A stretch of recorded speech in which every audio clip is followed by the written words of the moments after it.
अनुभव होता हमको ऐसा बार बार है, अनुभव होता हमको ऐसा बार बार है।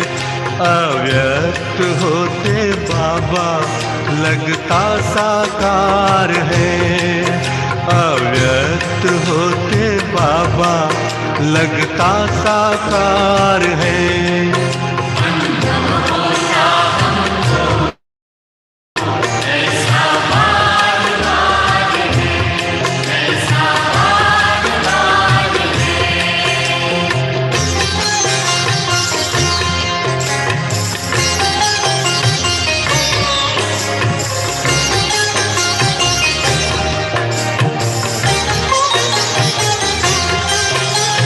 मधुबन के आंगन में जिधर भी हम जाएं, मीठे प्यारे बाबा की झलक उधर पाए, मीठे प्यारे बाबा की झलक उधर पाए। आँखों से होता अब भी उनका दीदार है, आँखों से होता अब भी उनका दीदार है।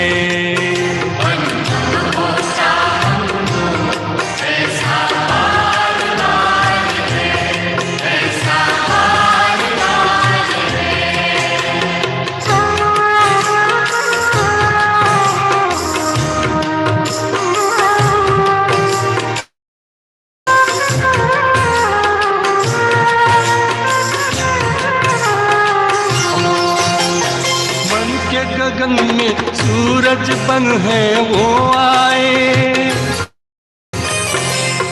दूर नहीं बाबा हमसे अब दिल यही गाए, दूर नहीं बाबा हमसे अब दिल यही गाए। हम पर बरसता रहता उनका ही प्यार है, हम पर बरसता रहता उनका ही प्यार है।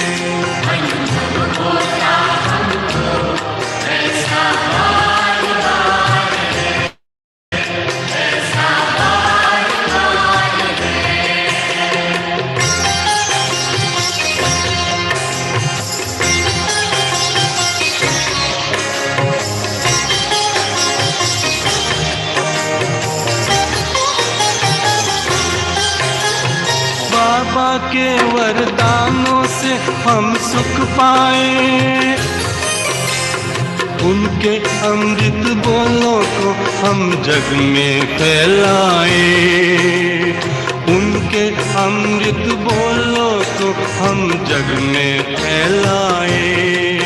देकर शिक्षा हमको करते श्रृंगार हैं, देकर शिक्षा हमको करते श्रृंगार है।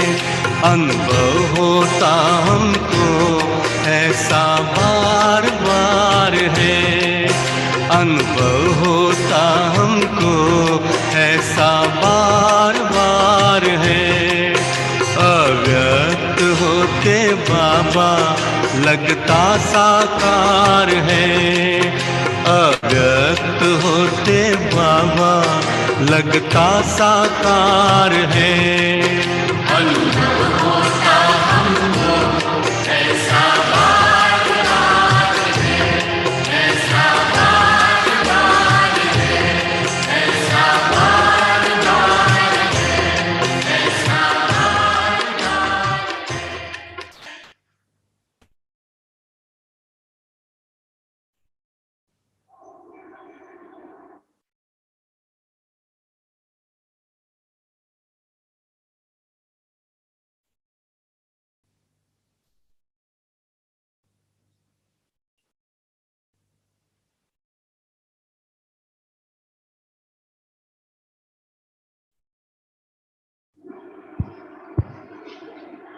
ओम शांति। इस सुनहरी संध्या में हम फिर एक बार एक हाथ की ताली से भाई जी का स्वागत करते हैं। और जैसे भाई जी ने आज्ञा दी थी, ऐसे सभी भाई बहनें शार्प 4 बजे से लेकर बाबा की याद में बैठे हैं और अब इंतजार की घड़ी पूरी हुई। अभी हम बहुत गहरी याद के अनुभव भी करेंगे और भाई जी हम सबको कमेंट्री भी कराएंगे।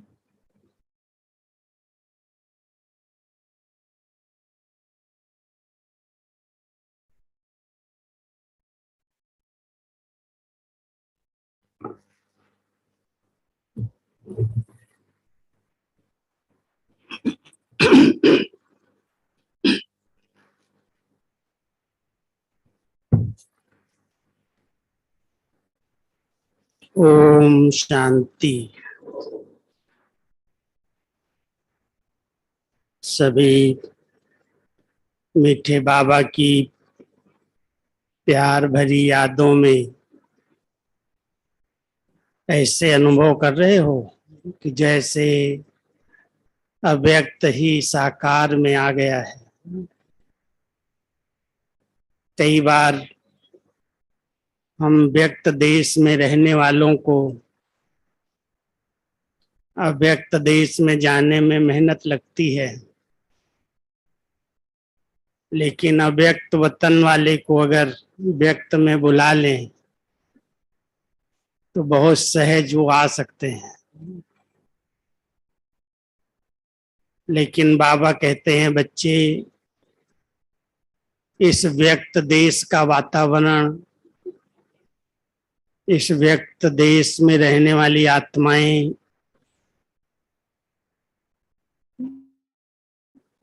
इस कलयुग के अंदर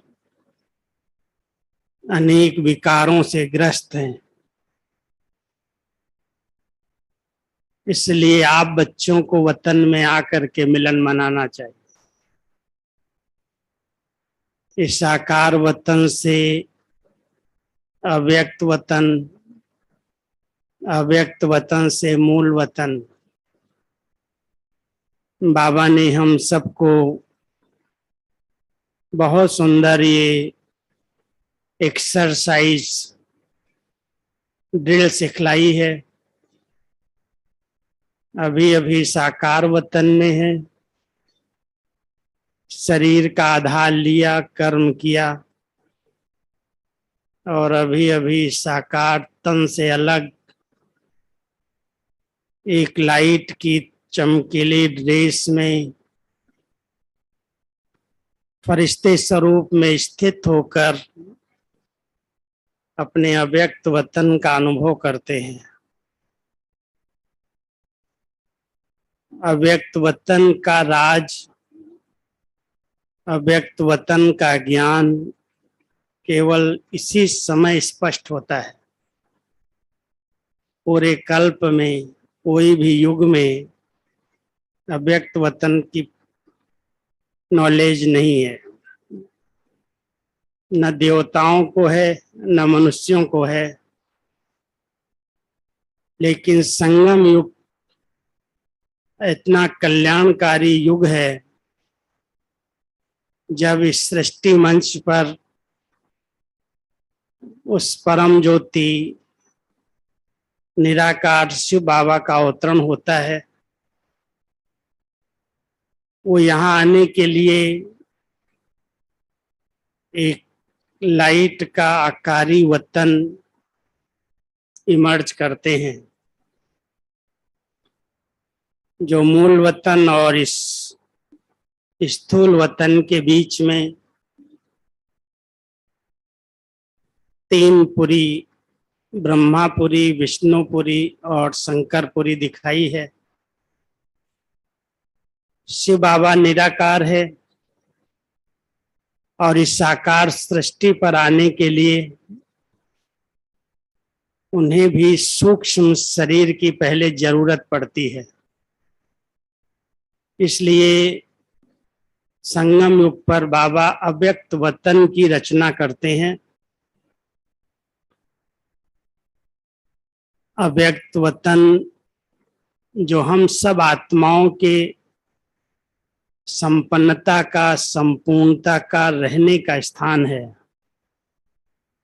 इस सृष्टि मंच पर हम आत्माएं जो पार्ट बजा रही हैं, यहाँ पार्ट बजाते बजाते देह संबंध पदार्थों के बंधन में आती गई, लेकिन अव्यक्त वतन इस बंधन से दूर वो लाइट का वतन है। हम बुद्धि योग से, बुद्धि बल से उस वतन की यात्रा करते हैं। बाबा हम बच्चों को कहते हैं, बच्चे जिसके पास ज्ञान और योग का पेट्रोल है, जिसके पास उमंग, उत्साह, हिम्मत के पंख हैं, वो आत्माएं बहुत सहज साकार वतन से अव्यक्त वतन में आ सकती हैं। एक है दिव्य बुद्धि का वरदान और एक है दिव्य दृष्टि का वरदान। दिव्य दृष्टि का वरदान बहुत थोड़ी सी आत्माओं को प्राप्त हुआ है संगम पर, ट्रांस के द्वारा। वो आत्माएं उस अव्यक्त वतन में जाती हैं, बाबा से मिलन मनाती हैं, वहाँ का संदेश लेकर के आती हैं। उनको हम कहते हैं संदेश पुत्रियां। और बहुत से बच्चे पहले पहले स्थापना के समय बाबा ने इस सारे ज्ञान को स्पष्ट करने के लिए कुछ एक बच्चों को दिव्य दृष्टि की चाबी दे दी, जाओ बच्चे वतन की सैर करके आओ, देख करके आओ। लेकिन धीरे धीरे कई बार जब कोई इस शरीर से डिटैच होते हैं, न्यारे होते हैं, तो इस वायुमंडल में भटकती हुई आत्माएं कहीं न कहीं उनमें प्रवेश कर जाती हैं। इसलिए बाबा ने दिव्य दृष्टि के वरदान को कम कर दिया, बंद नहीं किया लेकिन कम करवा दिया। बच्चे ट्रांस में जाने से, ध्यान में जाने से कोई भी फायदा नहीं है, कई बार नुकसान हो जाता है। कई आत्माएं समझने लगती हैं, जो ऐसी आत्माएं भटक रही हैं, अगर वो प्रवेश कर जाती हैं तो वही बाबा बन जाती हैं। बाबा के रूप में, बाबा की आवाज में बोलना शुरू कर देती हैं, उसी प्रकार की एक्शन करने लगती हैं। और कई बाबा के भोले बच्चे उसमें फंस जाते हैं, भटक जाते हैं। इसलिए बाबा ने इस ट्रांस का पार्ट संदेश पुत्रियों के द्वारा, जो बहनों के द्वारा चल रहा था, उसको बहुत सीमित कर दिया, बंद करवा दिया। दिव्य बुद्धि एक इतना बड़ा वरदान है बाबा का। बुद्धि बल है, और जब बुद्धि से कोई चीज का अनुभव किया जाता है तो अनुभव एक बहुत बड़ी शक्ति है। अनुभव एक अथॉरिटी है। अगर कोई ज्ञान और योग बल से, बुद्धि बल से उस अव्यक्त वतन का एक बार भी अनुभव कर लेता है तो उसको भूलता नहीं है। हम सबको, यहाँ पर है किसी को दिव्य दृष्टि का वरदान? मैं समझता हूँ बहुत होगा, कोई कोई है किसी को? अब नहीं है।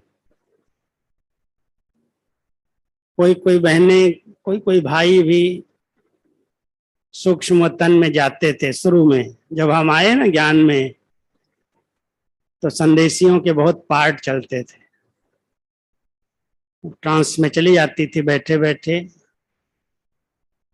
और बहुत अच्छे अच्छे संदेश लेकर के आती थी। लेकिन जब माया की प्रवेशता बहुत होने लगी, कोई ने कहा मेरे में मम्मा आ गई, कोई ने कहा मुझे बाबा आ गए, कोई ने कुछ कोई ने कुछ। तो बाबा ने कहा मम्मा बाबा तो नहीं आते हैं, लेकिन भूत आने लगे।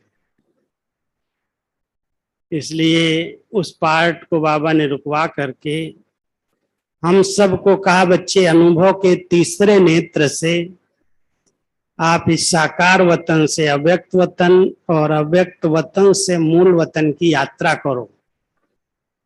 ये एक एक्सरसाइज करो। आपके पास जो दो चैतन्य शक्ति है, एक है मन, जिसको हम क्या कहते हैं, वाहन, अंतर मन वाहन। अंतःवाहक शरीर भक्ति में कहा है। ये मन एक बहुत अच्छा हम सब आत्माओं का वाहन है। बैठे यहाँ हैं और इस वाहन से कहीं भी पहुंच जाते हैं। यहाँ बैठे बैठे कहाँ कहाँ की सैर करके आए, 1 घंटे योग में कितनी जगह की सैर किया।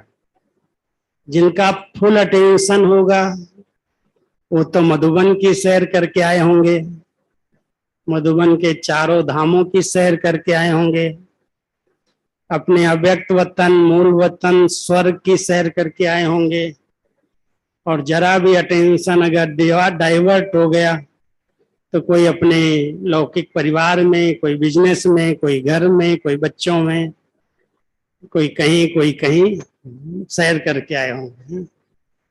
इसलिए बाबा कहते हैं, बच्चे जब योग अभ्यास करते हो तो पहले अपने इस संकल्प शक्ति को, इस मन की शक्ति को अपने कंट्रोल में लाओ।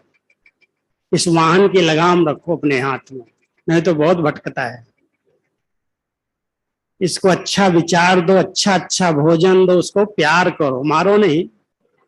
मन को मारना नहीं है, लेकिन मन को बहुत शुद्ध संकल्पों का, अच्छे अच्छे संकल्पों का भोजन देना है। नहीं तो आजकल भोजन क्या दे रहे हैं, इधर उधर की न्यूज सुनते हैं, समाचार सुनते हैं, टीवी सीरियल देखते हैं, मोबाइल में कई वीडियो देख लेते हैं, मन को भोजन मिल जाता है, फिर वहीं भटकता शुरू कर देता है। इसलिए सब ध्यान देना कि हमको इस वाहन को बड़ा अच्छा अच्छा भोजन देना है। ये चैतन्य वाहन है ना, वो पेट्रोल तो नहीं लेगा, लेकिन ये ज्ञान का पेट्रोल है। बड़े अच्छे नशे और खुशी के संकल्प। इसलिए बाबा कहते हैं योग अभ्यास के लिए पहले स्वमान में स्थित हो जाओ। आज मैं आपको 5 स्वमान बहुत सहज, जो आपको सहज योगी बनाएंगे। बाबा के ढेर सारे स्वमान हैं, हजारों में हैं। अव्यक्त बाबा की मुरलियों में बाबा ने अपने बच्चों को अपने कर्तव्यों के, अपने टाइटल्स बच्चों को मास्टर बना दिया। यही बच्चों का सम्मान है। अगर मैं ज्ञान का सागर हूं तो मेरे बच्चे मास्टर ज्ञान सागर हैं। मैं प्यार का सागर हूं तो बच्चे प्यार के सागर हैं। मैं दुख हरता सुख करता हूं तो मेरे बच्चे मास्टर दुख हरता हैं। जो कुछ बाबा ने किया है, जो उनके टाइटल्स हैं, बच्चों को उसका मास्टर बनाया, वही वास्तव में हमारा सम्मान है। स्वयं स्वयं को स्वरूप में स्थित रखना, स्वयं को स्वयं मान देना, समझना, यही सम्मान है। तो आप सभी सम्मान में स्थित हो करके जब यहाँ बहुत खुशी और नशे से बैठते हैं, बहुत खुशी के संकल्प हैं, नशे के संकल्प हैं कि हम किससे मिलने जा रहे हैं, किसने मुझे अपॉइंटमेंट दी है। क्या बजा रहे हैं, बाहर से है। तो ये अगर स्मृति रहती है कि ये किसने दिया है, किसने हमें आमंत्रित किया है, किससे हम मिलने जा रहे हैं, जो सर्वशक्तिवान है, सर्वसमर्थ है, सबका दाता है, सबको गति सदगति देने वाला है। अगर इसी नशे और खुशी में हम बैठते हैं कि वो हमारा बाबा है, वो हमारा पिता है, हम उसके बच्चे हैं, और अपने पिता से मिलने के लिए हमें बाबा ने कहा, आओ मेरे बच्चे मेरे पास, मेरे वतन की सैर करो, मेरे से मिलन मनाओ। तो बहुत ऊंचे नशे में बैठ करके जब हम बाबा शब्द कहते हैं तो बाबा का वतन, मूल वतन, सूक्ष्म वतन सामने आंखों के आ जाता है। इस दृश्य को मर्ज कर देते हैं और उस दृश्य को इमर्ज कर लेते हैं। आत्मा शरीर से निकल के नहीं जाती, आत्मा तो शरीर में ही है, लेकिन जब वो स्मृति स्वरूप बनती है कि मैं इस शरीर से भिन्न एक चैतन्य शक्ति हूँ, मैं एक लाइट हूँ, माइट हूँ, इस भ्रकुटी के बीच में चमकता हुआ सितारा हूँ, तो ये देह और देही का पहले अलग अलग अनुभव होने लगता है। इस शरीर अलग है, ये पार्ट बजाने के लिए मुझे मिला है, मैं शरीर नहीं हूँ। तो जब आत्मा बहुत हल्की हो जाती है, अपने लाइट स्वरूप में स्थित हो जाती है, लाइट माना हल्का, लाइट माना प्रकाश, कोई भी प्रकार का बोझ अगर आत्मा के ऊपर है तो वैसे भी बोझ वाला न चल सकता है न दौड़ सकता है। बाबा ने हम बच्चों के सब बोझ पहले कहा, बच्चे तुम मेरे बच्चे बन गए हो ना, तो मुझे अपने बोझ दे दो। दिया है सभी ने कि लेके बैठे हो यहाँ भी? किसने किसने बाबा को अपने सब बोझ दे दिए? बाबा तू जान, दिया सबने? पक्का सच्ची दिया है? भाइयों ने भी दिया है? अच्छा, हल्के हो गए? ये जवाबदारी है, ये बंधन है, ये करना है, ये करना है। अभी बच्चे हैं, बच्ची बड़ी हो गई है, शादी करानी है, पढ़ाना है, ये बिजनेस में घाटा हो रहा है, ऐसा हो रहा है, वैसा हो रहा है। कई तो अभी भी चिंताओं की टोकरी सिर पर रख करके चल रहे हैं। एक बड़ी रमणीक बात है, कहते हैं कि यात्री किसी साधन से यात्रा कर रहा था, उसके पास एक गठरी थी। अब कोई गठरी हो साथ में और आप ट्रेन में यात्रा कर रहे हो और गठरी अपने सिर पर ले करके ट्रेन में बैठे डब्बे में, तो लोग क्या कहेंगे? अरे भाई तुम ट्रेन में बैठा है तो गठरी सिर पर क्यों रखी है, उसको भी उतार के नीचे रख दे। हम यात्रा पर हैं और बाबा हमें अपनी गोदी में बिठा करके यात्रा करा रहे हैं, फिर भी कई प्रकार की चिंताओं की टोकरी सिर पर है।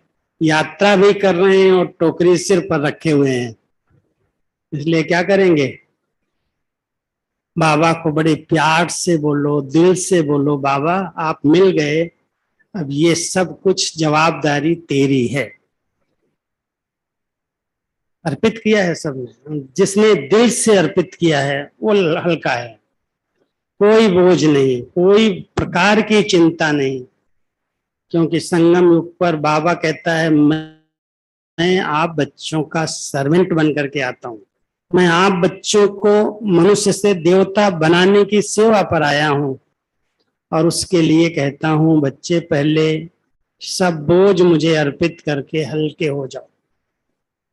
तो योग के लिए पहला चाहिए बहुत हल्कापन, बहुत लाइट, कोई बोझ नहीं। मैं बाबा आपका हूं, मैं बाबा की, बाबा मेरा, गीत है ना, मैं बाबा की, बाबा मेरा। तो जितना प्यार से बाबा को बाबा कहते हैं और सब बोझ बाबा को दे के हल्के हो जाते, तो हल्कापन योग का पहला आधार है। दूसरा है बहुत सूक्ष्म बंधन। मोटे मोटे बंधन तो हम काट लेते हैं, संबंधों को भी कहते हैं छोड़ो तो सब मरे पड़े हैं, उनसे भी किनारा कर लेते हैं। लेकिन एक सूक्ष्म बंधन जो मन कहीं न कहीं अटका हुआ है, लटका हुआ है, भटका हुआ है, ये मन का बंधन बहुत मुसीबत में डाल देता है। बहुत सूक्ष्म बंधन है, ये बहुत अच्छा है, ये बहुत विशेष आत्मा है, ये महान आत्मा है। किसी से बहुत सूक्ष्म लगाव हो जाता है, किसी से नफरत हो जाती है, घृणा हो जाती है।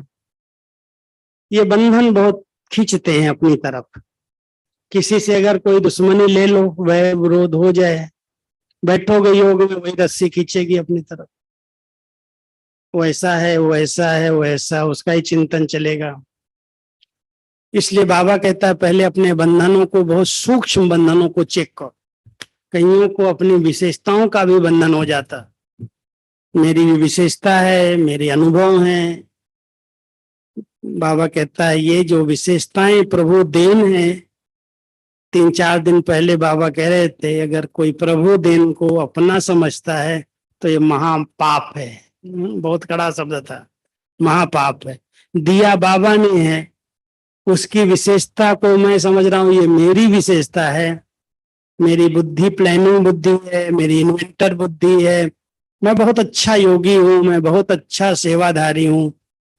इस मैंने अभिमान का रूप ले लिया और ये बंधन बन गया।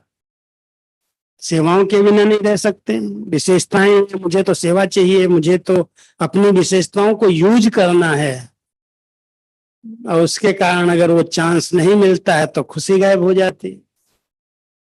तो बंधन को पहले काटना है। कुछ नहीं चाहिए बाबा, आप जो कराएंगे मैं आपका राइट इंस्ट्रूमेंट बन जाऊं बस। हमारे पास बाबा ने जो शक्ति दी है, बाबा की देन है। अगर मन अच्छा है तो चारों तरफ शक्तियों का दान करो, बैठो योग में, प्रकृति को योगदान दो। इतनी आत्माएं दुखी हैं, अशांत हैं, परेशान हैं, पुकार रही हैं, ढूंढ रही हैं, उनको भी दृष्टि दे दो, नजर से निहाल कर दो। एक स्थान पर बैठे उनको सामने इमर्ज करके उनको शक्ति का दान दो, मनसा आपकी शक्तिशाली बन जाएगी। जो आज बाबा कह रहे थे, मनसा पावरफुल चाहिए, वाचा नॉलेजफुल चाहिए, और कर्मणा में संबंध संपर्क लॉफुल चाहिए। हम इन तीनों रूपों से सेवा कर सकते हैं। बहुत प्यार की मूर्ति बन करके एक दूसरे को, संबंध संपर्क वालों को प्यार दो। बुद्धि से जब ज्ञान किसी को सुनाते हो तो वाणी इतनी अच्छी ज्ञान युक्त हो जो उससे ज्ञान दान करो। मनसा इतनी शुद्ध और एकाग्र हो जो मनसा से शक्तियों का दान करो। जो कुछ है सेवा में लग जाए। 5:30 बजे बजा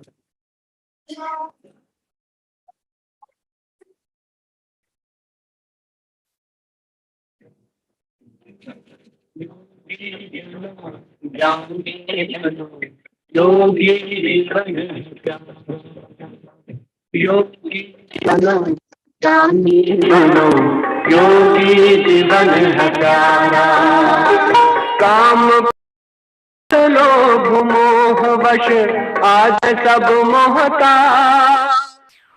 योग लगा कर पाप मिटा ले, स्वर्ग सजा ले तू आज। काम क्रोध मत लोभ मोह वश आज है सब मोहताज। योग लगा कर पाप मिटा ले, स्वर्ग सजा ले तू आज। जन्म जन्म की प्यास बुझा ले, पावन बन कर आज। योगी बनो ज्ञानी बनो, योगी जीवन है प्यारा।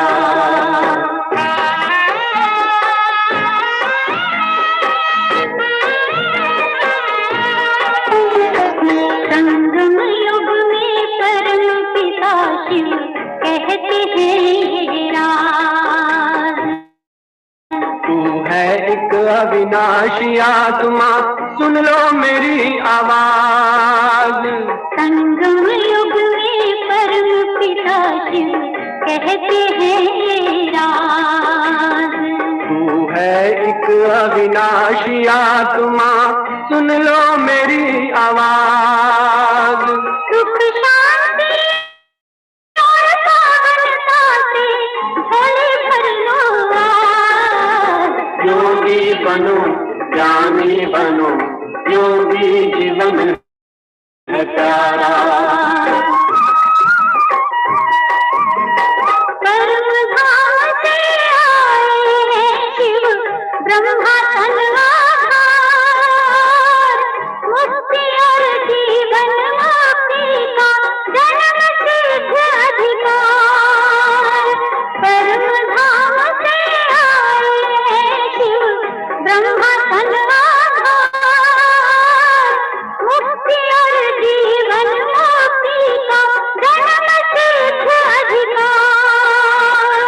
चलना है,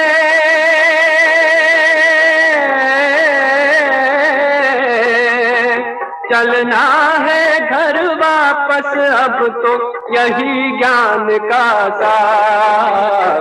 योगी बनो ज्ञानी बनो, योगी जीवन है प्यारा, योगी जीवन है प्यारा, योगी जीवन है प्यारा।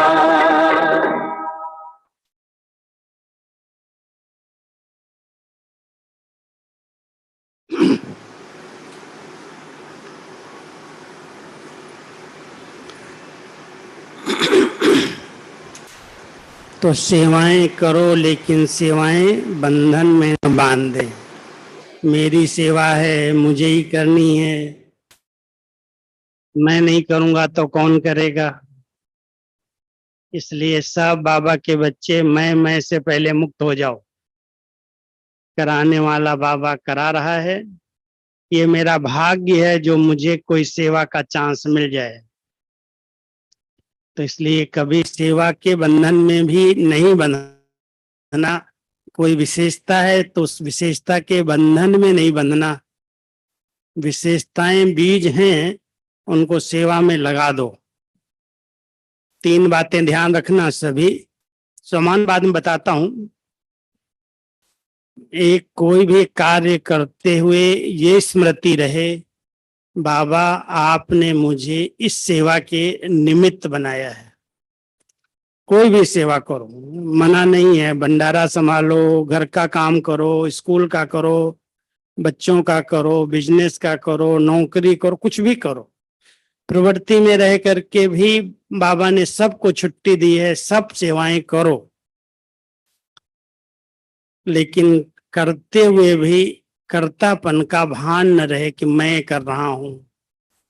बाबा के डायरेक्शन प्रमाण कराने वाला करा रहा है, मुझे उसने चांस दिया है, ये मेरा भाग्य है, मैं निमित्त हूं। निमित्त भाव से अगर काम करेंगे तो कभी भी थकेंगे नहीं, कभी निराश नहीं होंगे, कभी अभिमान नहीं आएगा। इसलिए घर गृहस्थ को संभालो, परिवार को संभालो, सब कार्य करो, प्रवृत्ति में रहते हुए परवृत्ति, वृत्तियां परे रहें, न्यारी रहें, उसमें फंसे नहीं। ऐसे बंधन मुक्त बन जाओ तो योगी जीवन है। योग लगाने वाले नहीं हैं हम। 2 घंटा 4 घंटा योग लगाएंगे क्या? जिसके हैं उसकी याद में ही है, वही करा रहा है, वही खिला रहा है, वही सुला रहा है, वही बिठा रहा है, वो हमारा है, हम उसके हैं। तो ऐसे निरंतर योगी बन सकते हैं, लेकिन पहले बंधनों को बाबा के अर्पित करो। काटो बंधनों को, निर्बंधन, स्वतंत्र, उड़ता पंचे। और तीसरी बात है, बहुत आंतरिक खुशी चाहिए, नशा चाहिए। जितना आंतरिक खुशी रहती है, नशे में आत्मा रहती है, और दुनिया की शुद्ध बुद्ध भूल जाती है। बस बाबा मिल गया, संसार मिल गया, बाबा मिला, सब कुछ मिल गया, बस पाना था सो पा लिया। इसी नशे में रह करके फिर बाबा को याद करो। देखो कैसे योग सहज हो जाता है। उदास होकर के बैठ गए, पता नहीं बाबा तो वतन में है, मैं पहुंचूंगी या नहीं, वो तो बहुत दूर है। कई लोग ऐसे ऐसे संकल्प करके बेचारे ऐसे ही रह जाते हैं, कोई अनुभव नहीं करते। लेकिन नहीं, बाबा पर मेरा अधिकार है, संगम युग पर बाबा से हमारा अटूट प्यार है। और प्यार वाली चीज आंखों से ओझल ही नहीं होती, सामने ही रहती है। जिससे जिगरी प्यार होता है, वो सोए खाए ना कुछ भी कर रहा हो, उसके सामने उसकी सूरत मूरत घूमती रहती है। तो इसलिए तीसरी बात है खुशी और नशा। चौथी बात है सबकी दुआएं बहुत जरूरी हैं इस ब्राह्मण जीवन में। हमेशा ध्यान रखना, कोई भी मुझे भूल चूक से भी बद दुआ न दे। बाबा की दुआएं अगर किसी को मिल रही हैं कहते हैं ले लो दुआएं माँ बाप की तो सिर से उतर जाएगी गठरी पाप की। योग लगता है नहीं लगता है, मेहनत है, लेकिन बाबा कहते हैं सबसे अच्छा पुरुषार्थ है दुआएं लो दुआएं दो। सहज है, किसी को समय पर साथ दिया, सहयोग दिया, हाथ जी किया, मदद कर दिया, संतुष्ट हो गया, दुआएं देने लगेगा। ऊपर से कहे न कहे, ये तो कहेगा ये बहन ने, ये भाई ने मुझे समय पर साथ दिया, समय पर सहयोग दिया। समय की बलिहारी है। इसलिए जिन्होंने भी बाबा के यज्ञ में समय पर सहयोग दिया है ना, समय पर, कहावत है ना, जब भगवान पर भीड़ पड़ी तो भक्तों ने मदद की। ऐसा भी समय आया जब यज्ञ बिल्कुल बेगरी पार्ट में चला गया, कुछ नहीं बचा, 4 आने भी नहीं। ऐसा समय था 300-400 बच्चे अगर आपके परिवार में कोई खाने वाले कोई 4 भी हो तो माँ बाप को कितनी चिंता हो जाती। कुछ भी कमाई का सोर्स नहीं है, कोई देने वाला नहीं है। और ब्रह्मा बाबा जो लीडर है पहला, जिसके कारण सब बच्चे इतने समर्पित हुए हैं, वो बेफिक्र बादशाह बेगमपुर का बादशाह। क्यों बादशाह बेगमपुर का? उसको ये अंदर से नशा है कि ये बच्चे मेरे नहीं है उसके हैं, वो जवाबदार है, वो इनको खिलाएगा, मैं क्यों चिंता करूं इनकी, इन्होंने मुझे थोड़ी समर्पित किया, ये तो उसके आगे समर्पित है। तो ब्रह्मा बाबा तो बेफिक्र बादशाह थे।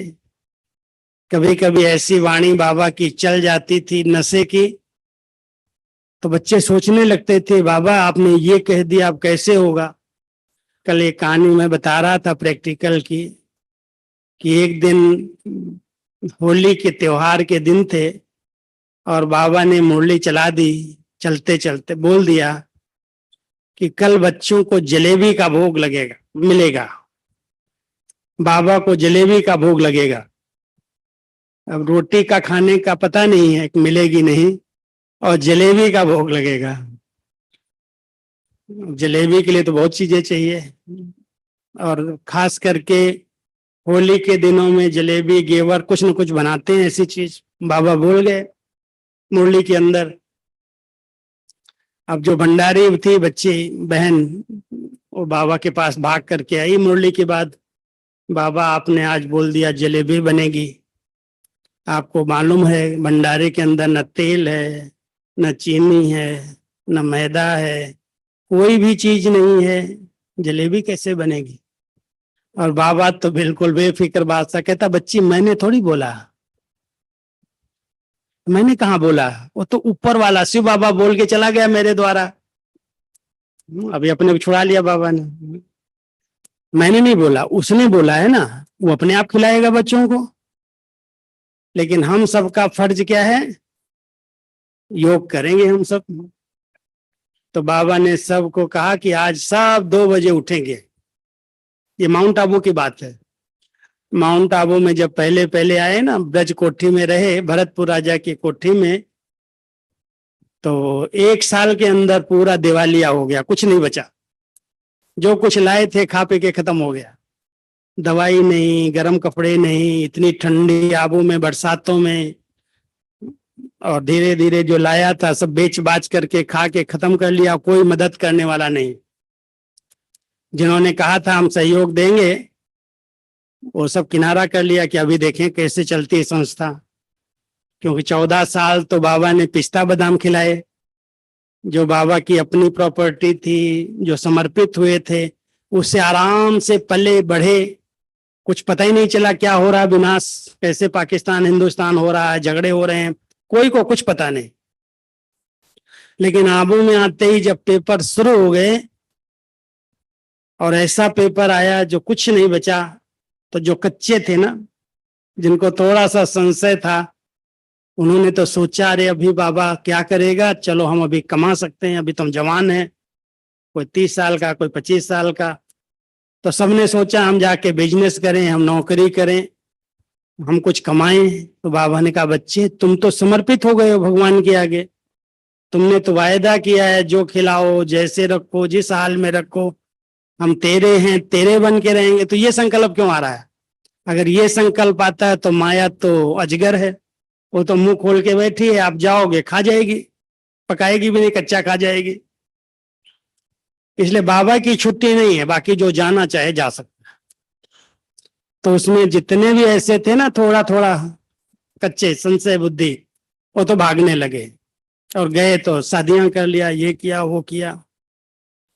और जो बिल्कुल पक्के थे, मरेंगे मिटेंगे तेरे दर से नहीं हटेंगे, उनको बाबा कहता था, बच्चे तुमको मैंने जो धन दिया है ना, ये अविनाशी धन है, अखुट धन है, ज्ञान का धन है, गुणों का धन है, शक्तियों का धन है, इतना श्रेष्ठ चरित्र का धन है।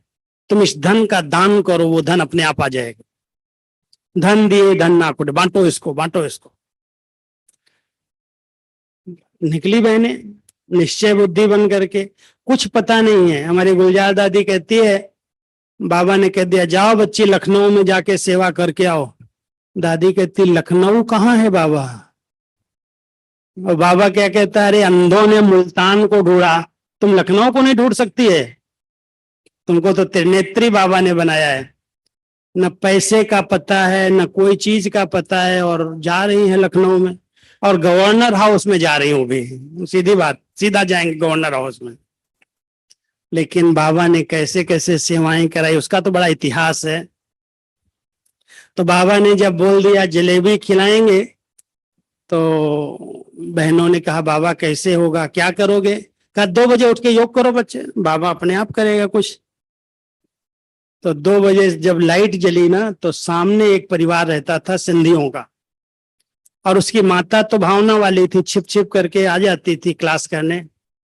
लेकिन उसका जो पति था वो हैदराबाद से ही जानता था और खूब गालियां देता था बाबा को। सामने सामने कहता, बाबा ये क्या हो गया इसको, इतनी कन्याओं को लेके घूमता है, ये करता, बहुत गलत बोलता था। अब 2 बजे लाइट जलते ही उसकी नींद फिट गई पहले, और नींद फिटते ही अपनी उगल को जगाता है, उठ देख तेरा दादा क्या कर रहा है। अरे त्योहार पर भी बच्चों को सोने नहीं देता। कहता योग का, लाइट जला दिया योग की 2 बजे, और मुझे बार बार कह रहा है तेरे पास जितना रखा है सब ले आ इधर, ऐसा करो देखो अलमारी में कितना रखा है, जितना रखा है तुम उठाओ और चुपचाप अभी दे आओ। वो कहती है अरे भैया शाम सुबह दे देंगे, अभी रात को क्यों भेज रहा है? नहीं नहीं तुम अभी जा, अभी जा। अब वो रात को ही गई, सामान जो भी उसके पास पैसा अंदर रखे थे अलमारी में सब पैक किया, और लेकर के रात को ही 2 बजे ही 2:30 बजे आ गई। दादियों ने उसको देखा, तुम क्यों आई भाई रात को, तेरा पति मारेगा। कहती अरे उसको नींद नहीं आ रही है, वो देखो। कहता जाओ भी दे आओ जा करके जो रखा है। अब ऐसे ही पोटली बढ़ा के दे दिया। सवेरे पैसा आ गया, सब सामान आया, समय पर जलेबी का भोग लग गया। तो बाबा ने परीक्षा ली, लेकिन बच्चों को एक दिन भी भूखा नहीं रखा। परीक्षाएं आई, क्योंकि परीक्षाएं तो पेपर आते हैं क्लास बढ़ाने के लिए, निश्चय को पक्का कराने के लिए। क्या डायरेक्शन दिया? बच्चे 15 दिन सब ठंडी में, गर्म कपड़े नहीं, दवाई नहीं, और कहता है इन बच्चों को डायरेक्शन दिया ऊपर से सूक्ष्म वतन से संदेशी के द्वारा, 15 दिन तक इनको छाछ पिलाओ और डोडा खिलाओ, बाजरी का डोडा और छाछ। अरे सोचने वाला सोच सकता है बुखार में छींके आ रही हैं, ठंडी लगी हुई है और छाछ पीना है, बाबा का डायरेक्शन आ रहा है। तो सब तो पक्के थे वही मानेंगे ना, तो नहीं कहेंगे क्या संदेशी संदेश लाती उल्टे सीधे। लेकिन बाबा का डायरेक्शन है, पक्के बच्चे जो थे उन्होंने कोई संकल्प नहीं किया। 15 दिन तक बाबा सहित सब ने छाछ और डोडा खाया, और जिन्होंने निश्चय बुद्धि बन के खाया वो सब बीमारी भाग गई उनकी, ठीक हो गए। और जो कच्चे पक्के थे वो फुर हो गए, निकल गए यज्ञ से। लेकिन जिन्होंने उस समय पर साथ दिया, जो मैं कह रहा हूं उनको दुआएं मिलती हैं। एक माता ने बहुत गुप्त रीति से, नाम बता देता हूं, हमारी शील दादी थी ना, शीलेंद्रा दादी का नाम तो सुना होगा, बॉम्बे की गवर्नर हम कहते थे उनको प्यार से। वो शील इंदिरा दादी दीदी लौकिक में दोनों बहनें थी, और इनकी मम्मी क्वीन मदर, बाबा ने उसका नाम रखा था क्वीन। अब ये तीनों आई थी और बहुत बड़े परिवार की थी। बॉम्बे में जसलोक हॉस्पिटल उन्हीं के भाई का। और उनकी जो भाभी थी दीदी की, शील इंदिरा दादी की, कमला माता नाम था उसका, गुप्त रीति से वो बहुत सहयोग करती थी। जब भी ऐसी कोई बात होती थी तो छिपा छिपा करके भी कुछ पैसा भेज देती थी मदद के लिए, सहयोग के लिए। तो एक दिन ऐसा था जिस दिन भंडारी के अंदर कुछ भी नहीं था, क्या बनेगा कोई निश्चित नहीं था। तो सवेरे सवेरे जब भंडारी बनाने पूछने आई, बाबा आज नाश्ता क्या बनेगा, भोजन क्या बनेगा, बाबा ने कहा चलो बच्ची, अच्छा 10 बजे आना, बात करना, अभी हम सबको पिकनिक कराने ले जाएंगे। पिकनिक क्या करेंगे, जंगल में जो करौंदे हैं, आम है, जामुन है, बरसात के दिनों में सब होते हैं, चलो बच्चे आज जंगल में पिकनिक करके आते हैं। अब सब बच्चों को लेके बाबा ने कहा खाओ बच्चे, खूब आसमान देखो, पूरा जंगल भरा हुआ है, जितना खाना है खाओ। खूब नाश्ता किया सबने, जंगल करौंदे खाए, जामुन खाई, सब तोड़े। बच्चे तो थे छोटे छोटे, चढ़ गए जंगल में और फिर वापस आए, अच्छा बच्ची रेस्ट करो। उस दिन उस माता ने गुप्त रीति से लिफाफे में 500 रुपया भेजे, और उस समय 500 बहुत होता था। लिफाफे में आया, 10 साढ़े 10 बजे पोस्ट आई, और समय पर सबको 1 डेढ़ बजे भोजन की बेल बजी, भोजन मिला। कहने का मतलब है कि एक दिन भी बाबा ने कोई को भूखा नहीं रखा। परीक्षाएं ली, लेकिन बहुत हल्के रीति से उन परीक्षाओं को पास किया, धैर्यता से, बेफिक्र स्थिति से। लेकिन उस माता ने जो सहयोग दिया था, बाबा को पता था, क्योंकि बाबा टच करता था किसी न किसी को। दादियों को बताया बाबा ने कि इस बच्ची ने भेजा है गुप्त रीति से, नाम नहीं है, कुछ नहीं। मैं आपको बताऊं, वो बाबा जब अव्यक्त हो गए, मैं मधुबन में था, और मधुबन में उसको निमंत्रण दिया गया, तुम बाबा के घर में आओ एक बार। अब वो बाबा के घर में आएगी, वो बहुत ठाट बाट से रहने वाली, और मधुबन में कोई प्रकार की व्यवस्था नहीं थी, किसी भी प्रकार की व्यवस्था नहीं थी। केवल दादी का कमरा था जिसमें एक कंबाइंड लेटरिन बाथरूम था, गीजर था। बाकी सबके कमरे जनरल लेटरिन बाथरूम वाले, अलग दूर कमरों में 8-8 10-10 लोग रह रहे हैं। तो जब उसको बुलाया, निमंत्रण दिया, और उसने कहा मैं आ रही हूं, तो कहाँ रखे, कौन से कमरे में उसको रखें, बड़ा प्रश्न था। तो दादी ने कहा दादी जनरल में सोएगी, दादी के कमरे में वो रहेगी। बहुत बड़ा त्याग था उस समय, जबकि वो इतनी कोई ज्ञान नहीं, पता है, धारणाएं भी नहीं है, लेकिन समय पर साथ देने के कारण उस आत्मा की दुआएं जमा थी। इसलिए उसको दादी ने अपना कमरा खाली करके 3 दिन के लिए आई। 3 दिन दादी जनरल में रही, जनरल बाथरूम लेटरिन यूज किया, अपना कमरा उसको दे दिया, रहो इसमें आराम से। ये है भगवान के काम में समय पर साथ देने का, सहयोग का, मदद, दुआ। कई बाबा के बच्चे जो ऐसे समय पर गुप्त सहयोग दिया, उन्हें रिटर्न देने के लिए भगवान ने अपने आप ऐसी मदद की जो कभी भी उनको आज तकलीफ नहीं हुई। भले वो ज्ञान में चले या नहीं चले, धारणाओं को अपनाया या नहीं अपनाया, लेकिन बाबा सच्चे दिल से कहा, समय पर साथ दिया, सहयोग दिया, तो आज जहां पर भी गए देश विदेश में, वहां वो सेंटर खोलने के निमित्त बने। जो बहनें यहां से गई सेंटर पर सेवा करने, उनका पूरा संभाल कर रही हैं। कई स्थानों पर मेरा जाना हुआ है, व्यक्तिगत जाके देख के आया हूं।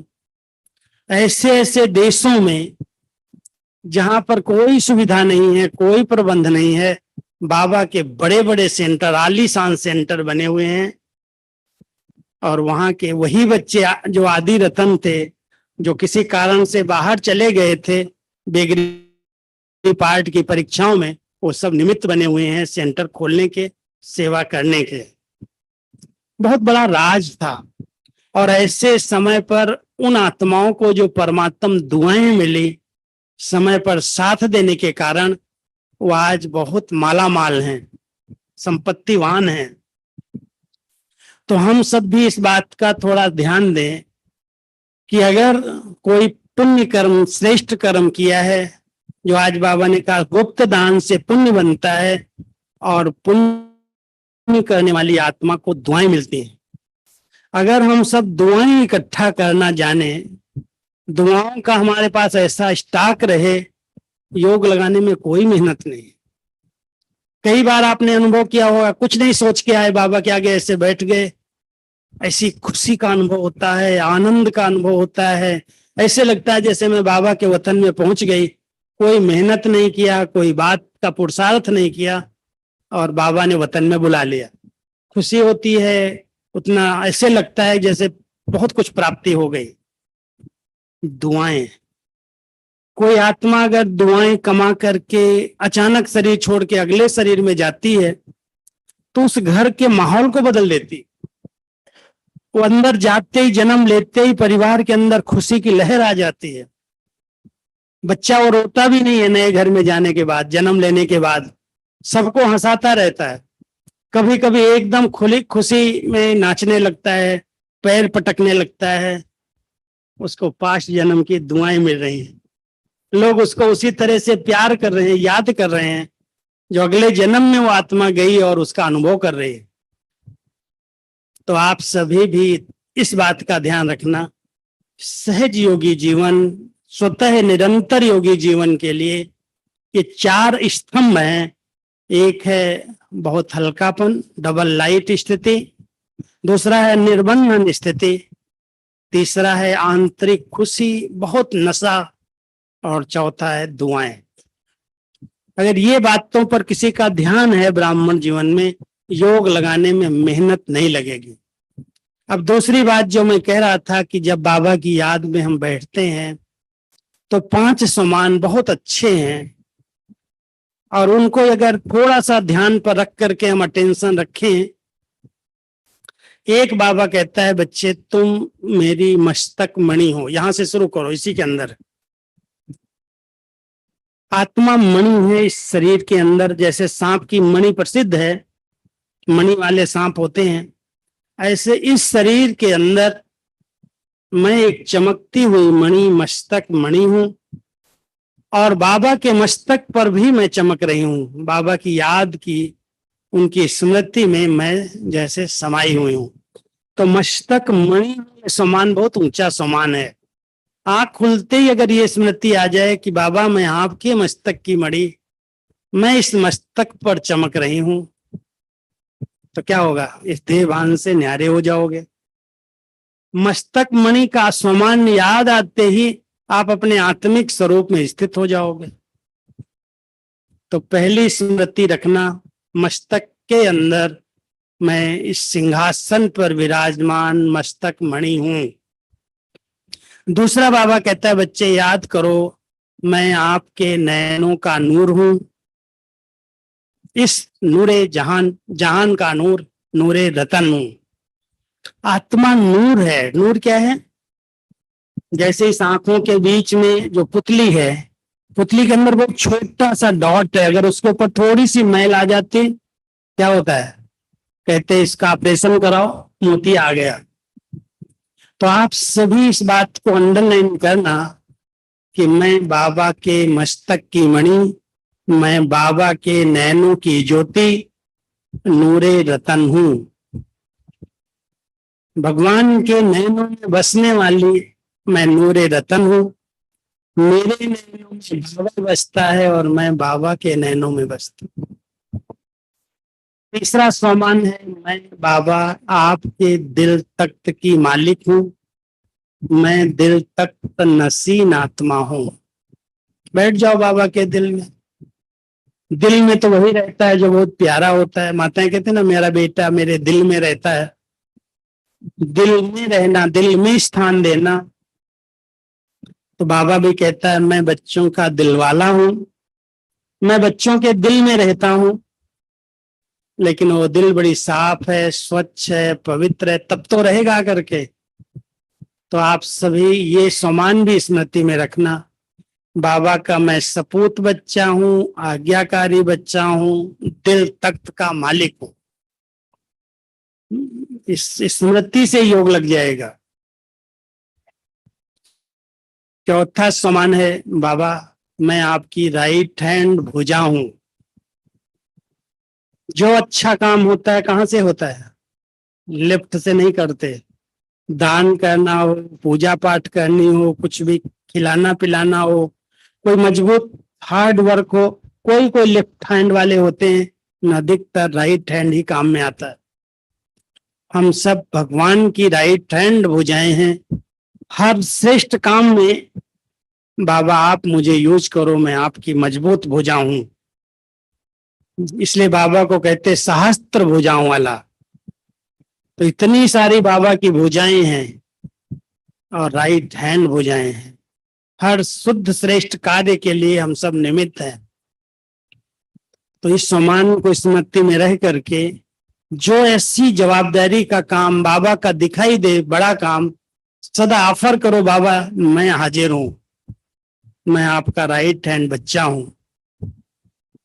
और पांचवा सम्मान है, बाबा मैं आपके साथ कंबाइंड हूं।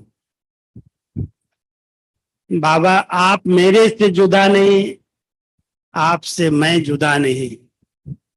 इतना स्नेह से बाबा कहो और बाबा को अपने भ्रकुटी आसन पर बिठा लो। कोई योग कहने की मेहनत नहीं लगेगी। जो आत्मिक स्वरूप में आप स्थित होंगे, बहुत शुद्ध पवित्र संकल्प रचेंगे, मैं शिव शक्ति हूं, मैं विजयी पांडव हूं। पांडवों के साथ पांडव पति है, शक्तियों के साथ शिव बाबा है, कंबाइंड है। और वास्तव में हम सब शक्ति स्वरूपा हैं, आत्मा भी शक्ति स्वरूप है। हम शिव बाबा के साथ कंबाइंड शिव शक्ति हैं। अगर ये 5 सम्मान आप अपनी दिनचर्या के अंदर यूज कर लो, कहीं योग लगाने की, कोई को मेहनत करने की जरूरत, स्मृति आते ही उसका स्वरूप बन जाओगे। इसलिए जब ये सम्मान हम स्मृति में रखते हैं और उन चारों बातों पर ध्यान देते हैं, कर्म के अंदर निमित्त भाव रखते हैं, निमित्त के कारण नम्रता निर्माणता अपने आप आ जाती है। निमित्त है, किस चीज का अहंकार है? कराने वाले ने करा लिया, बहुत अच्छा काम हमने अगर कर लिया, तो ये क्यों आ जाता है? मैंने किया, मैं करता हूं। जहां मैं आया वो मैंने मैला बना दिया। इसलिए सब बाबा के बच्चे करो जरूर, लेकिन क्या कहा जाता है? इस हाथ से करो, इसको भी पता न चले। इसलिए नेकी कर दरिया में डाल। दरिया है ना नजदीक आपके, कोई भी नेकी का काम, अच्छे से अच्छा काम करो, कभी भी उसके ढिंढोरा पीटने की जरूरत नहीं है। शुक्रिया बाबा आपका जो आपने मेरे से करा लिया। इसलिए दिल में बाबा को बहुत प्यार से धन्यवाद दो कि बाबा आपने हमारी कोई शक्ति को यूज तो किया। मैंने किया, मैं नहीं करती तो कौन करता? वहां पर ही जितना किया वो सब पानी में फेर दिया। इसलिए सब ध्यान देना। अगर निमित्तपन का भाव आता है तो नम्रता आ जाती है, बहुत निरंकारीपन आ जाता है। और वो निरंकारी आत्मा, नम्रचित आत्मा के बोल बहुत निर्मल होते हैं। बोल कभी कड़े कड़ुए नहीं निकलते। बोल में निर्मलता आ जाए, बोल में मधुरता आ जाए, बोल में सरलता आ जाए, कभी बोल में अहंकार के रोग के चिन्ह दिखाई न दे। जब बाबा करा रहा है, मैं क्या कर रहा हूं? कोई इतना बड़ा बड़ा बायोडेटा पढ़ देते, ये करते ये करते ये करते। मैं कहता हूँ क्या करते हैं? बाबा करा रहा है, अगर वो नहीं कराता तो हम क्या काम के थे? उसने अपने योग्य समझा, अपनी सेवा में साथी बनाया, ये मेरा भाग्य है, बाकी मैं थोड़ी कुछ कर रहा हूं। इतनी नम्रचित होकर के अगर हम रहते हैं तो कभी भी बोल में अहंकार दिखाई नहीं देता। हर एक ब्राह्मण आत्मा को इस समय ध्यान देने की जरूरत है। हमारे चलन से, हमारे चेहरे से कहीं भी रोब का अंश दिखाई न दे। बड़े रोब में रहता है, कोई की परवाह ही नहीं करता, जैसे मैं ही सब कुछ हूं। चलने में, बोलने में, खाने पीने में, कार्य व्यवहार में, रहने में वो प्रदर्शित होता है, दिखाई देता है। अहंकार है। किस चीज का अहंकार है? क्या लेके आए थे, क्या लेके जाते हैं?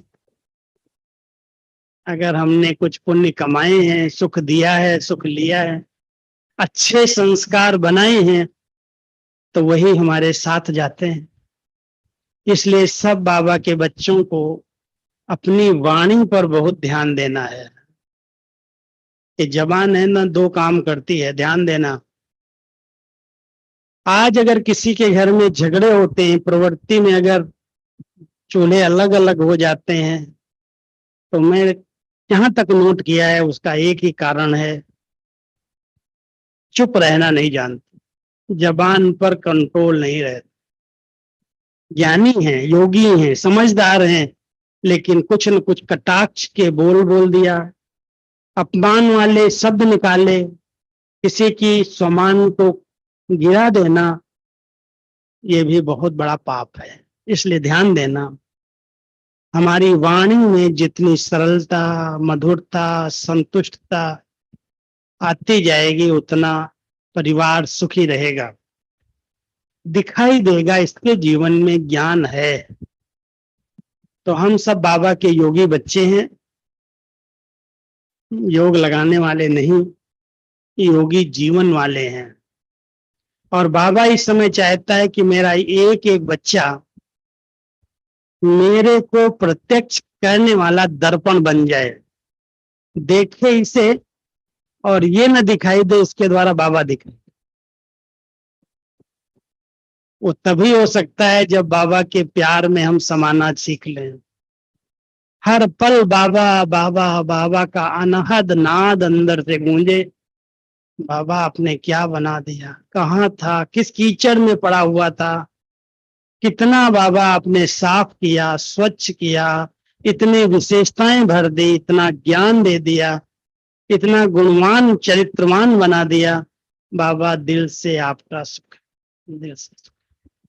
ये योग नहीं है क्या? योग केवल मैं आत्मा हूं, मैं आत्मा हूं, यही रटना है क्या?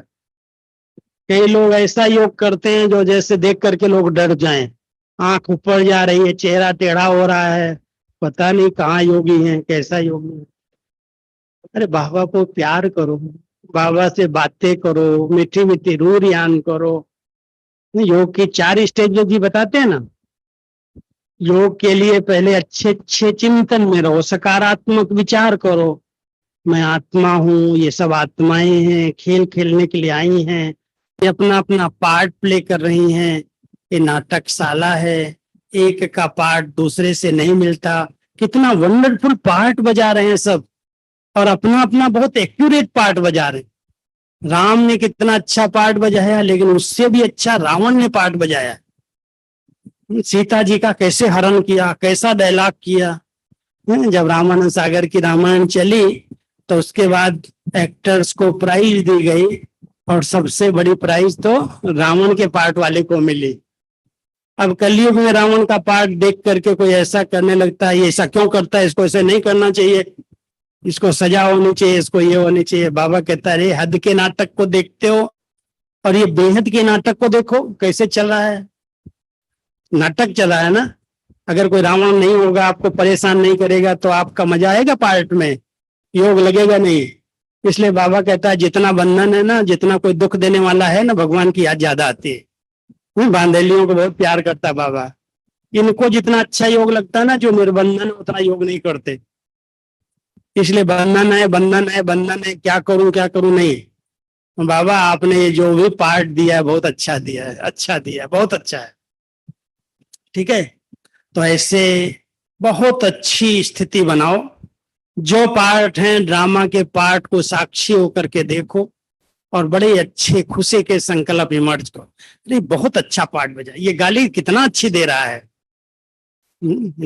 गाली, ऐसे नहीं क्यों गाली दे रहा है। अब उसने एक बोला, हमने 2 बोल दिया, टक्कर हो गई। फिर जाओ कोर्ट में, जाओ कचहरी में, ठीक है, इसका पार्ट है। बाबा को कितनी लोगों ने गालियां दी, सीधी सीधी गालियां। ब्रह्मा बाबा को कितनी गालियां खानी पड़ी। कभी कभी कह देता मुरली में, बच्चे रास्ते चलते ब्राह्मण फंस गया, किया सब कुछ उसने और गाली मुझे खानी पड़ती, मैंने तो कुछ किया ही नहीं। तो ऐसे बाबा ने जैसे सबको क्या कहा, ये मेरे बच्चे निर्दोष हैं, ये परवश हैं, इनको पता नहीं है ये कार्य किसका है, किसके लिए किया जा रहा है। इस दुनिया को बदलना, इस कलयुग को सतयुग बनाना, नरक को स्वर्ग बना देना, इस दुख धाम को सुख धाम में बदल देना, हर आत्मा को मुक्ति, जीवन मुक्ति देना, कितना बड़ा कार्य भगवान का चल रहा है, गुप्त चल रहा है। लोग पहचानते नहीं है और न पहचानने के कारण ही गालियां देते। तो हम सब, कोई भी कुछ भी कहे, डोंट केयर, मुझे उसको अपने अंदर नहीं लेना। अगर हमने नहीं ग्रहण किया, नहीं अंदर लिया, तो जिसकी बात है उसके तक रहे। आपको हम कोई चीज दें, आप नहीं ले रहे हो तो किसके पास रहेगी, जिसने दिया उसके पास रहेगी। अगर आपको बहुत रिस्पेक्ट आता है कि नहीं इसको लगेगा ठीक नहीं, ले लिया, तो अगर ठीक काम की नहीं तो डस्टबिन पड़ा हुआ डाल के आ जाओ। बाबा कहता है कभी कभी बाबा के कमरे में जाके डाल के आ जाओ सब, इधर उधर नहीं डालना, नहीं तो बीमारियां फैल जाएंगी। आज भी अगर कोई उल्टी करनी होती है तो स्थान पर करता है ना, भाई आ रहा ख्याल तो क्या करेगा, इधर करेगा उधर करेगा क्या, स्थान जो है वहीं करके आओ। तो कोई भी बात अगर इधर उधर बोल दे, मन भारी हो जाए, उदास हो जाओ, निराश हो जाओ, दुखी महसूस करो, बाबा के कमरे में चले जाओ, बाबा के आगे रो लो, बाबा को सुना दो और बाबा को बोलो बाबा तुम जान, मैं नहीं जानती। इतना तो कर सकते हो। तो योग क्या है, 4 बातें बताई। एक, अच्छी रूह ध्यान करो, ज्ञान का सुमिरन करो, ज्ञान का चिंतन करो, अपने स्वरूप का चिंतन करो, स्वधर्म का चिंतन करो, स्वदेश का चिंतन करो, स्वपिता को याद करो, योग हो जाएगा। तो ज्ञान की बातों का चिंतन, फिर अपने आप से और बाबा से मीठी मीठी वार्तालाप, रूह ध्यान करना, ये भी योग ही है। बाबा आपने कहाँ से निकाला, क्या कर रही थी मैं, कितना भटकी हुई थी, कितने गंदे काम कर रही थी। आज भाई लोग, कोई शराब पीने वाले, कोई सिगरेट पीने वाले, कोई जुआ खेलने वाले, कोई वैश्यावृत्ति करने वाले, बाबा ने अपना बना लिया। अरे क्या बना, भाग्य बना दिया, शुक्रिया बाबा शुक्रिया। समय हो गया है, एक कहानी सुनाता हूं मैं आपको, प्रैक्टिकल की कहानी नहीं। मैं लंदन गया था थोड़े दिन पहले, तो एक भाई मेरी गाड़ी चला रहा था, एक स्थान से दूसरे स्थान से लेके सेंटर पर ही लेके जा रहा था। मैं अकेला ही था उसके साथ। कहता भाई जी एक बात सुनाओ, अनुभव सुनाओ। हमने कहा हाँ सुनाओ। कहता भाई जी मैं राधा स्वामी नहीं, ये जो हरे रामा हरे कृष्ण है ना, यहाँ पर बॉम्बे में है ना एक मंदिर बड़ा, मैं उसका अनन्य शिष्य था, कुमार था, पक्का यहाँ पर उनका शिष्य था, हरे रामा हरे कृष्ण का। मंदिर में ही पूजा पाठ करता था, घर छोड़ दिया था एकदम। और उन्होंने कहा कि ये इतना अच्छा अनन्य शिष्य है, तो उसको लंदन में भेज दिया। अब लंदन में जब गया तो वहाँ का माहौल देखा, वहाँ के मंदिर में जो पुजारी थे उनकी हालत देखी, कहते कुछ हैं करते कुछ हैं। यहाँ तो नियम थे, धारणाएं थी उसकी, और वहां देख करके वो भ्रमित हो गया। कथनी करनी समान नहीं है, उसको बहुत अंदर से वैराग्य आ गया कि हमको अभी ये काम नहीं करना, ये हमारी सब ठगी है। तो उसका मन उछटा, तो उसके परिवार वालों को पता चला कि वो छोड़ना चाहता है, तो उसको बुलाया वहां से और उसकी शादी कर दी, यहाँ बुला के इंडिया में। अब वो था तो सन्यासी, सन्यास लिया हुआ था, ब्रह्मचारी था। अब यहाँ करके शादी कर दी। शादी करने के बाद वो फिर से अपने को सेटल करने के लिए फिर से लंदन चला गया। और लंदन में गया तो उसने सब कुछ सीख लिया, खाना पीना, शराब पीना, ये वो सब कुछ गंदा काम करना। कहता है मैंने शराब के 2 ठेके खोले लंदन में जाके, शादी करने के बाद। और शराब के ठेके मैं भी खूब पीने लगा, और वही कमाई, वही धंधा मैंने चालू कर लिया। एक दिन अचानक ही एक जगह पर मैंने ब्रह्मा कुमारी का बोर्ड देखा, प्रदर्शनी लगाई थी कोई बहनों ने। कहता है मैंने बहुत नास्तिक हो गया था, किसी को मैं मानता नहीं था, कोई धर्म में नहीं जाना, ये सब कहते कुछ है करते कुछ है। लेकिन वो जब ब्रह्मा कुमारी का बोर्ड देखा तो पता नहीं मुझे बहुत खींच हुई कि पता नहीं क्या है ये, चलो देखें। तो मैं अंदर गया तो एक बहन जी थी, प्रदर्शनी के बंद होने का समय था, उन्होंने मुझे बुलाया। कहता अच्छा आप प्रदर्शनी देखेंगे, आज तो बंद होने का समय है और कल आना आप। बैठो थोड़ी देर, अपने ऑफिस में वहां जो कमरा था वहां बिठाया, और बिठा के वो बहन जी अकेली थी, कुछ टोली प्रसाद लेने के लिए अंदर चली गई, आया है कुछ पानी टोली खिला देंगे। तो जब वो टोली लेने अंदर गई तो वहां पर टेबल पर एक मुरली पड़ी थी, बाबा की मुरली थी। तो मेरा एक आदत थी कि साहित्य को मैं पढ़ता था, देखता था, तो मैंने ऐसे मुरली हाथ में उठा ली और देखने लगा। तो बहन जी अंदर से आई और आते हुए मेरे पर इतना भड़क गई, गुस्से में आ गई, कहने लगी तुम एक जगह नहीं बैठ सकते हो क्या? तुमको बोला था यहाँ बैठना, तुमने बैठने की बजाय इसको हाथ क्यों लगाया? उसको बेचारे को बड़ा आश्चर्य हुआ। साहित्य रखा था, कुछ किताबें कागज रखे थे, मैंने उठा लिया तो क्या बड़ी बात है। और बहन जी का पारा गर्म, खिला तो दिया टोली, तुमने इसको हाथ क्यों लगाया? अब उसके अंदर इतनी जागृति आ गई, वो चला तो गया वहां से उठ करके। बहन जी से जरूर मैं जानना चाहूंगी वो चीज क्या थी जिसके लिए बहन जी को इतना गुस्सा आ गया। अब उसके अंदर वो चढ़ गई, बात चली गई अंदर। कहता मैं दूसरे दिन आया, बहन जी ने कोर्स कराना शुरू किया शांत होकर के। मैंने कहा बहन जी कोर्स वोर्स नहीं कराओ, मुझे ये बताओ वो कौन सी चीज थी जिसके लिए तुमने मेरे पर गुस्सा किया? 3 दिन के बाद बताऊंगी, पहले 3 दिन का कोर्स करो। नहीं बहन जी, मुझे तो वो जानना है, वो था क्या जो इसके कारण आपकी इतनी ऊंची स्थिति एकदम नीचे आ गई? तो बेचारी माँ बहन जी क्या कही, बहन जी ने प्यार से कहा भैया वैसा है कि भगवान के महावाक्य थे, उसको हम प्यार से मुरली कहते हैं, वो पावन आत्माओं के हाथ में रहनी चाहिए। तुम तो पवित्र नहीं हो, तुम शराब वगैरह पीते हो, तुमने उसको हाथ लगाया इसलिए मुझे गुस्सा आ गया। बता दिया उन्होंने। अब उसको यही रहा कि मुझे यही सुना दो बस, और कुछ नहीं चाहिए। इसमें क्या लिखा है? कहता है मेरे घर में एक बेटा होने वाला था, मैंने उसी का नाम मुरली रख दिया। मैं मुरली से बहन जी का इतना प्यार है तो मैंने अपने बेटे का नाम ही मुरली रख दिया। जन्म हुआ उसका, उसी समय जन्म हुआ और उसका नाम मैंने रखा मुरली। मुरली आ गया घर में। और फिर मैंने कोर्स किया, फिर मुरली सुनना शुरू किया। मुझे बहुत निश्चय हो गया ये भगवान के महावाक्य हैं। और बेटा एक हो गया, उसको पढ़ा रहा हूँ।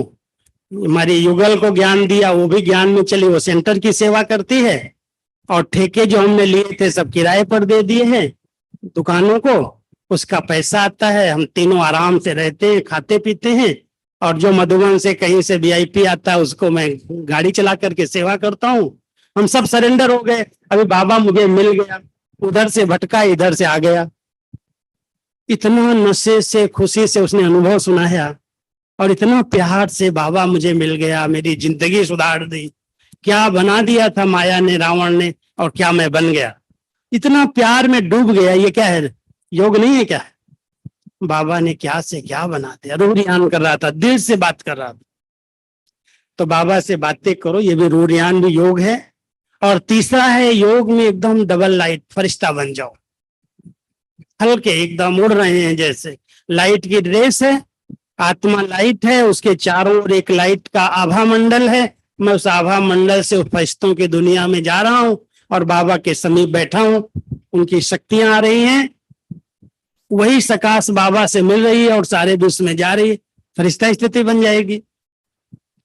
और फिर कभी कभी एकदम बीज बन करके बीज रूप बाबा के पास निराकारी स्थिति में बैठ जाओ।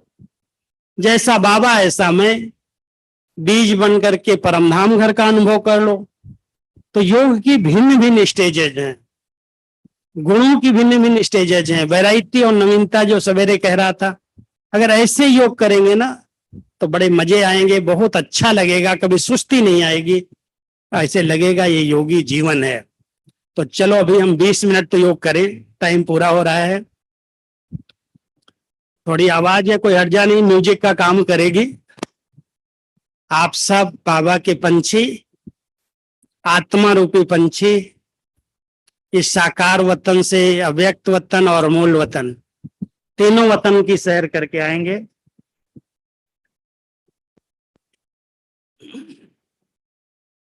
सभी अपने अपने भ्रकुटी आसन पर बैठो, अपने चमकते हुए स्वरूप को देखो, अपने भाग्य का वर्णन करो। वाह मेरा बाबा, वाह, कैसी भटकती हुई आत्मा को आपने अपनी गोद दे दी, अलौकिक नया जन्म दे दिया, इतना कलयुग में भी साफ स्वच्छ पवित्र बना दिया, सब बुराइयों से व्यसनों से बचा लिया। कितना मैं आपका शुक्रिया करूं बाबा, दिल से आपका शुक्रिया। ऐसे करके बाबा की याद में, प्यार में नैन गीले हो जाएं।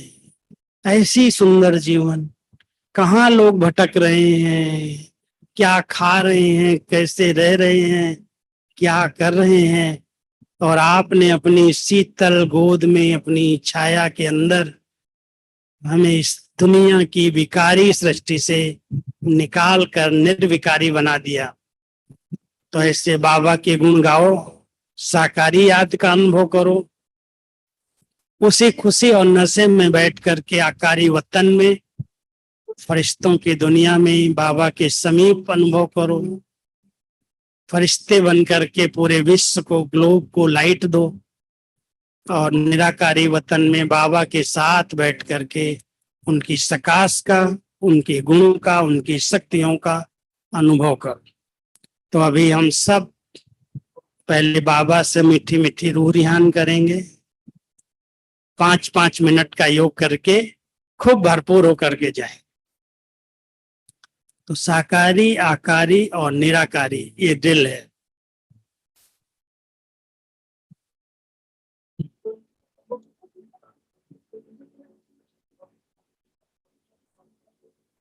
मैं आत्मा इस 5 तत्वों की सृष्टि से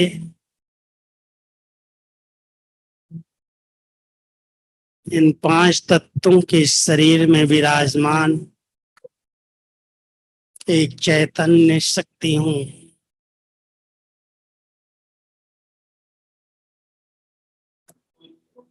मैं एक लाइट हूँ, सर्व शक्तियों का पुंज, एक चमकता हुआ दिव्य सितारा हूँ।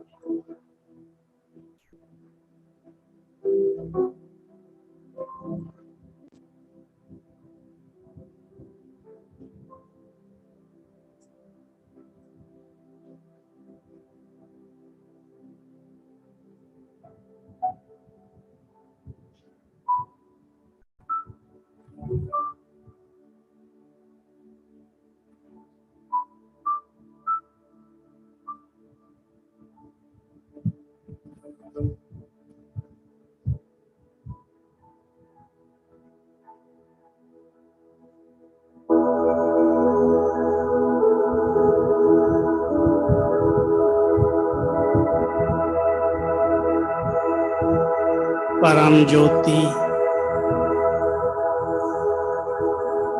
सर्वशक्तिवान, सर्वसमर्थ शिव बाबा की छत्र छाया के नीचे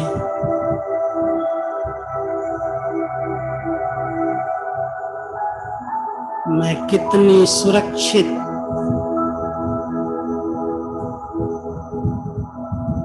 विकारी वातावरण से दूर, संगम योगी सर्वश्रेष्ठ ब्राह्मण आत्मा हूँ।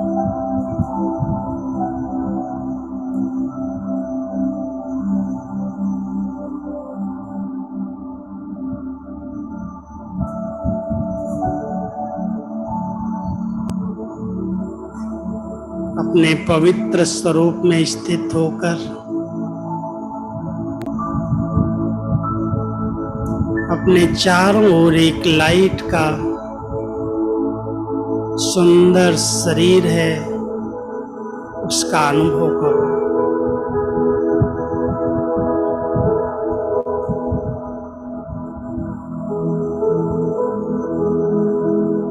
मैं सूक्ष्म शरीर को धारण करने वाली डबल लाइट फरिश्ता हूँ।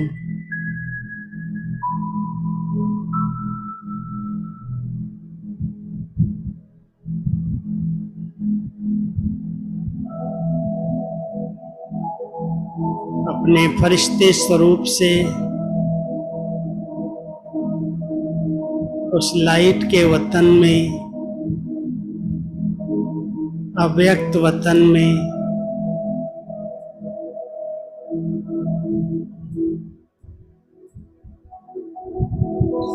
बाप दादा के सन्मुख उनके मस्तक से निकलने वाली सर्व शक्तियों की किरणें, उनके नयनों से निकलने वाला स्नेह, उनका वरदानी हाथ मेरे मस्तक पर है।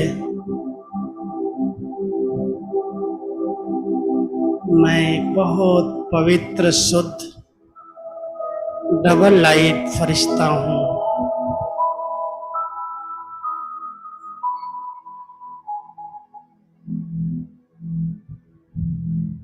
अव्यक्त वतन में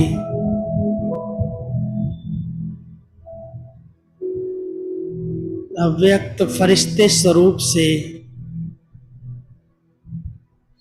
मैं इस विश्व परिवर्तन के कार्य में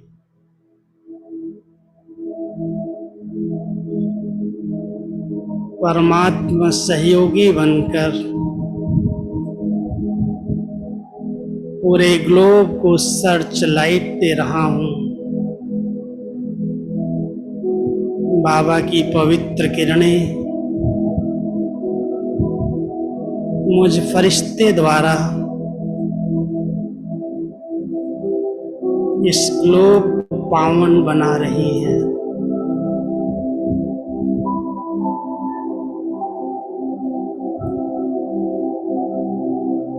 प्रकृति भी सतो प्रधान बन रही है। सर्व आत्माएं सुख और शांति का अनुभव कर रही हैं।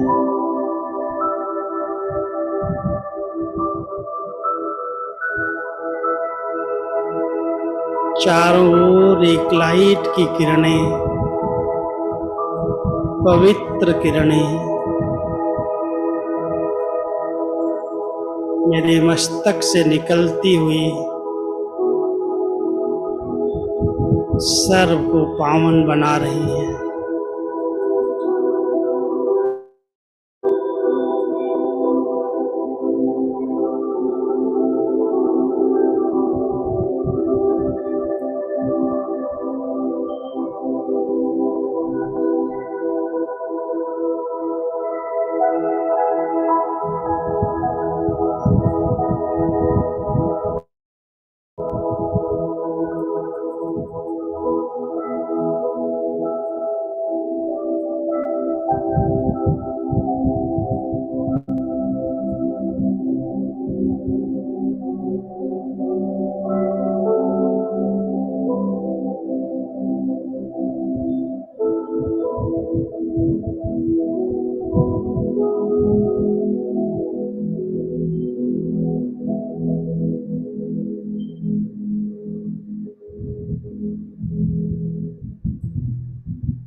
मैं आत्मा अपने फरिश्ते ड्रेस को भी छोड़कर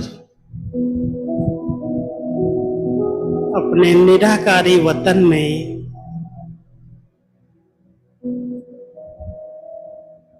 अपने मूल स्वरूप में स्थित होकर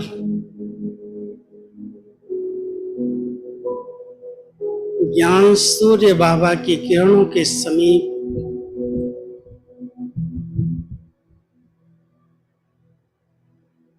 सर्वशक्तियों से संपन्न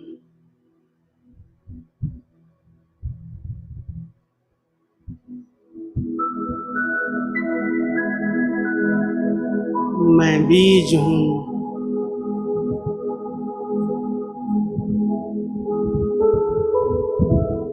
परमधाम घर की गहन शांति का,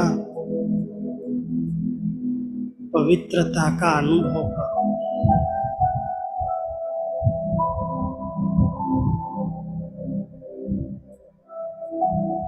उस लवलीन स्थिति में समा जाओ।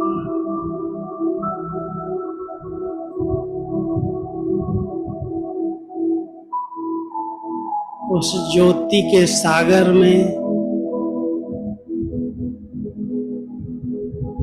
मैं आत्मा समाकर उनके समान बन गई हूँ।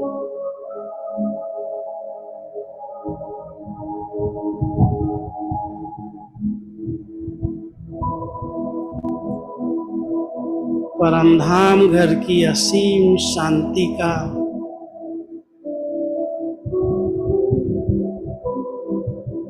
पवित्रता का अनुभव करो।